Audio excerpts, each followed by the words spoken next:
ब्रह्मन् शम्भुर्मोहिन्यो न वै योगपरायणः न शक्तिर्मम नान्यस्य तस्य शंभोर्हि मोहने। प्रिय दर्शकों नमस्कार, एक बार फिर से उपस्थित हूँ आप सबके सामने। आज के कार्यक्रम में बहुत सारे विषय, कोई एक विषय मेरे दिमाग में नहीं है, पर आज देखते हैं कि कार्यक्रम में क्या आपको बता देता हूँ। पर मुख्यतया आज हम चंद्रमा के नवांश की चर्चा ज़्यादा करेंगे कि चंद्रमा लग्न कुंडली में जहाँ बैठे हैं। कभी आपने विचार किया कि सूर्य और चंद्रमा को मारक नहीं कहा गया, इन्हें कहा गया ये मारक नहीं होते, ये किसी के भी कुंडली में मारने का काम नहीं करते हैं। तो क्या कहते हैं कि इन्हें मारने में सहायता करने वाला ग्रह कहा गया है। ये प्रत्यक्ष मारक की भूमिका में कभी नहीं होते हैं। सूर्य और चंद्रमा कभी किसी को मारने का काम नहीं, कभी ये मारक कुंडली में नहीं होते। ये सहायक मारक या फिर साहचर्य नियम के आधार पर साथ बैठे हैं तो मारक हो जाएंगे, प्रत्यक्ष मारक नहीं होते। इस विषय पर ही थोड़ी सी चर्चा करूंगा। फिर ये कब मारक होते हैं, आज का कार्यक्रम इस विषय पर ही केंद्रित होगा कि कब चंद्रमा जैसा ग्रह मारक होने लगता है या वो चंद्रमा किस तरीके से जातक को मारने की कोशिश करते हैं। आज का विषय इस पर ही केंद्रित है। बने रहिएगा कार्यक्रम के अंतिम हिस्से तक। शुरू करते हैं। आरंभ में जो मैंने श्लोक पढ़ा है वो शिव पुराण का है, जिसका अर्थ कार्यक्रम के अंतिम हिस्से में बताऊंगा। प्रथमतया आपकी कुंडली में चंद्रमा कहाँ बैठे हैं। मैंने यहाँ 5 नंबर की कुंडली बना दी। 6, 7, 8, 9, 10, 11, 12, 1, 2, 3 और 4, और मैंने चंद्रमा को बिठा दिया यहाँ पे 5 नंबर की कुंडली में। 8 नंबर की राशि में चंद्रमा को बिठा दिया। आप इसे लग्न समझ रहे थे और अब मैं इसे लग्न के साथ आपको यह कह देता हूं कि इसे आप नवांश भी समझ लीजिए। आप लग्न के साथ इसे नवांश चक्र भी समझ लीजिए, क्योंकि अलग से तो नवांश चक्र किसी तरीके का बनता नहीं है। तो नवांश चक्र में भी यह सूत्र लागू होगा कि अगर लग्न कुंडली के चंद्रमा जिस राशि में बैठे हों, तो लग्न कुंडली में मान लीजिए चंद्रमा 8 नंबर में बैठे हैं और नवांश कुंडली में ये चंद्रमा 2 नंबर की राशि में बैठ रहे हों। लग्न कुंडली में 8 नंबर में बैठे थे, नवांश चक्र में 2 नंबर की राशि में बैठे हैं। तो अब क्या होगा कि ये चंद्रमा कब मारक होंगे। ये चंद्रमा तब मारक हो जाएंगे जब नवांश कुंडली में वो जिस राशि में बैठे हों और वो ग्रह उस कुंडली के लिए मतलब नवांश कुंडली के लिए अच्छे भाव का स्वामी न होता हो। जैसे सिंह लग्न की कुंडली के लिए शुक्रदेव पापी ग्रह बन जाते हैं। अगर चंद्रमा नवांश चक्र में जिस राशि में बैठे हैं उस राशि का स्वामी अगर उस कुंडली के लिए मारक बनता हो या पापी बनता हो, तो वो चंद्रमा तब उस जातक की कुंडली के लिए मारक सिद्ध होने लगते हैं। भाव का स्वामी अगर मारक हुआ या पापक हुआ तो चंद्रमा भी मारक होने लगेंगे। फिर वो अपनी दशा काल में जातक को मरण देने लगते हैं, है ना। क्या करने लगते हैं? मारने का काम करने लगते हैं। ये चंद्रमा और भी कब जातक की कुंडली के लिए मरने योग्य स्थिति का निर्माण कर देते हैं, मृत्यु तुल्य या मृत्यु के सदृश या मृत्यु प्राप्त करा देते हैं, जब इसी चंद्रमा के संपर्क में शनि हो जाएं और मंगल हो जाएं। किसी भी वर्ग चार्ट में प्रत्यक्ष मारक नहीं हुए, ये अकेले कभी किसी को नहीं मारेंगे जब तक इनका सहयोगी शनि मंगल राहु केतु अष्टमेश, द्वादशेश, द्वितीयेश आदि ग्रह इनको देख न रहे हों। तो सप्तम भाव में बैठ करके मंगल की दृष्टि चंद्रमा पे पड़ गई, लग्न में बैठ करके शनि की दृष्टि पड़ गई। तो अब चंद्रमा ना यहाँ दूषित होने लगते हैं। जब चंद्रमा दूषित होने लगते हैं और बहुत सारे ग्रहों से जो अच्छे भावों के स्वामी नहीं होते हैं उनसे दृष्ट होने लगते हैं, तो ये चंद्रमा मारक होने लगते हैं या मारक हो जाते हैं। फिर ये चंद्रमा मारक होंगे, आपको मारेंगे मतलब आप समझ रहे हैं। एक बात और भी है, अगर चंद्रमा का प्रभाव लग्न कुंडली में अष्टम भाव में बैठा हो, मान लीजिए लग्न कुंडली में चाहे जो राशि बनी हो 1 से लेकर 12 तक, और यहां पे चंद्रमा अष्टम भाव में बैठे हों। लग्न कुंडली में चंद्रमा अगर किसी भी कुंडली में अष्टम भाव में बैठ गए, वो उसको कैसे मारेंगे?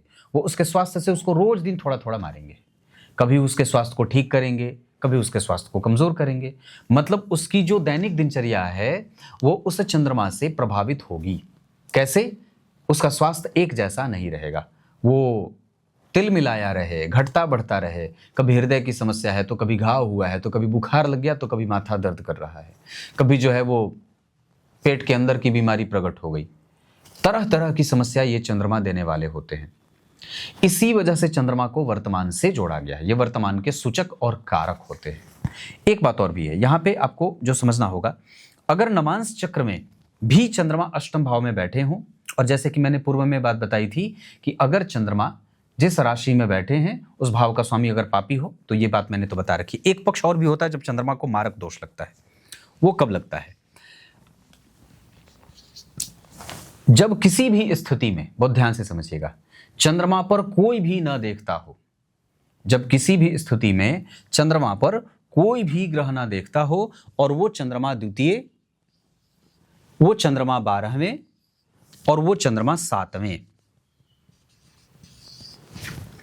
किसी ग्रह की दृष्टि आपके ऊपर चंद्रमा के ऊपर नहीं है, और वो चंद्रमा अकेले द्वितीय, अकेले 12वें और अकेले सप्तम भाव में बैठे हैं, ये चंद्रमा भी जब कभी किसी खराब ग्रह की दशा में एक्टिव होंगे, शनि मंगल राहु केतु या पापी ग्रह की दशा में एक्टिव होंगे, तो ऐसे चंद्रमा भी आपको मारने का काम करते हैं। बात सिर्फ चर्चा किसकी है कि कब ये चंद्रमा मारक बनेंगे, है ना। मैंने शुरू में क्या बात कही कि सूर्य और चंद्रमा मारक नहीं बनते, लेकिन इनके साथ कुछ ऐसी बातें घटित हो जाती हैं जिससे ये मारने में प्रबलता अर्जित कर लेते हैं, और तब ये जातक के लिए बड़ा ही कष्टप्रद स्थिति बना देते हैं, है ना। रोज दिन आपको थोड़ा थोड़ा मार रहा है, एक ही बार में मार देते हैं शनि मंगल राहु केतु, लेकिन चंद्रमा रोज आपके स्वास्थ्य को नीचे लेके जाते हैं। तो इस हिसाब से जो ग्रह आपको मारता है वो चंद्रमा है। आपके वर्तमान को कभी भी सेटल नहीं होने देंगे, वो आपके मन को एक जैसा होने ही नहीं देंगे, वो आपकी दिनचर्या को एक जैसा होने ही नहीं देंगे वो। और इस हिसाब से आपको आपका रोजगार मरता है, आपका व्यवहार मरता है, आपकी इम्यूनिटी मरती है, आपका सब कुछ मरता जाता है।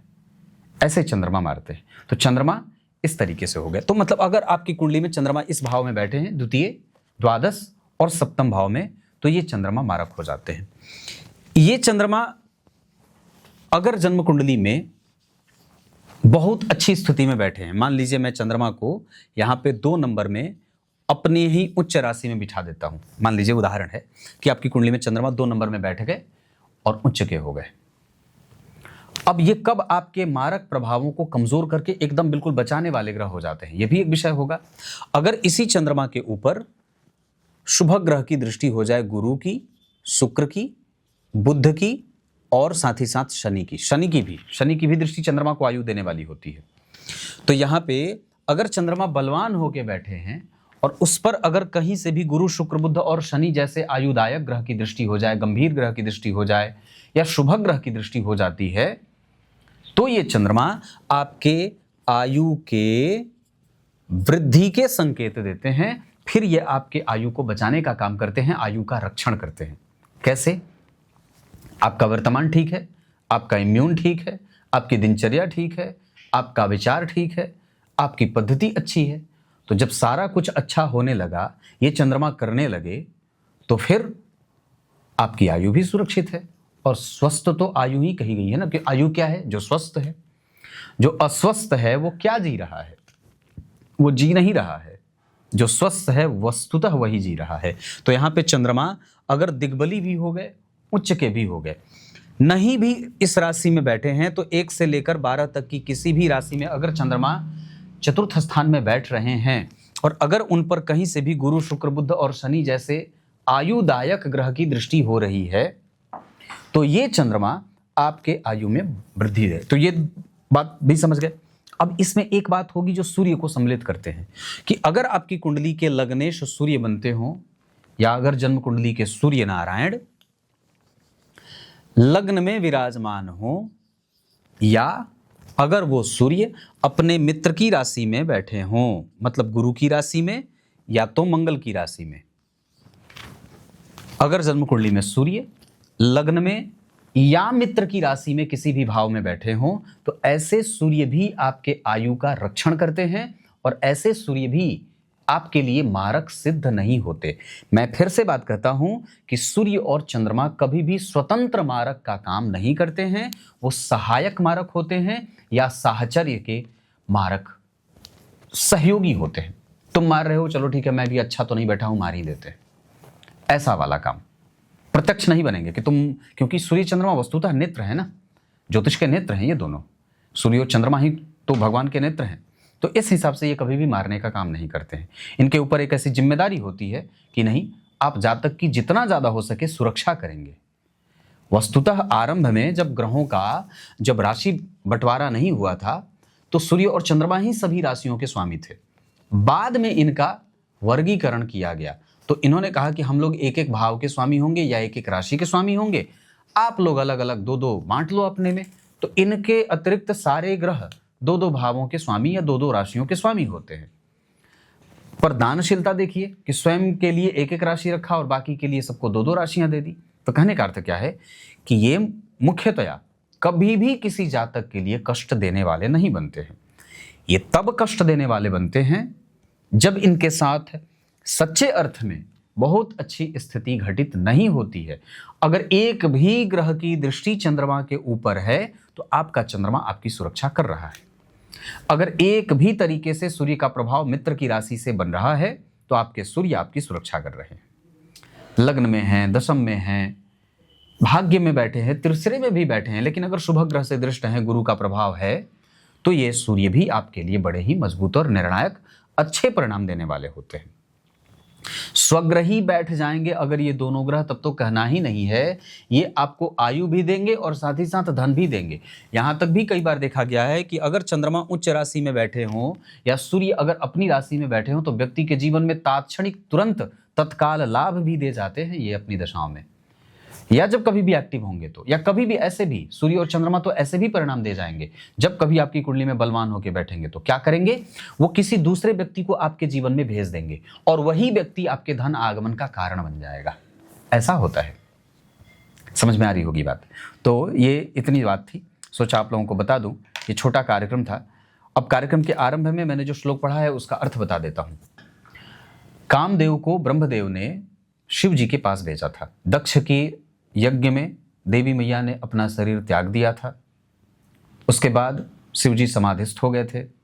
उनकी समाधि से उन्हें बाहर निकालने के लिए और उनको परिणय सूत्र में बांधने के लिए ब्रह्मदेव ने कामदेव को काम सौंपा कि जाइए आप उनके ऊपर काम का प्रभाव डालिए। कामदेव वहाँ जाते हैं, कैलाश पर जाते हैं, जहाँ जहाँ शिव जी का निवास है वहाँ वहाँ जाते हैं विशेषतया, और उसके बाद वहाँ जाकर के अपने काम के तीक्ष्ण बाणों का प्रहार करते हैं। सिर्फ शिव जी पर ही नहीं बल्कि उनके गणों पर भी प्रहार करते हैं। कोई असर नहीं होता है। वापस कामदेव ब्रह्मदेव के पास आते हैं, कहते हैं मेरे किसी भी काम का असर उनके ऊपर नहीं हो रहा है, अब बताइए मैं क्या करूं। अब आगे की कथा कल बताऊंगा। तब तक के लिए बहुत बहुत नमस्कार।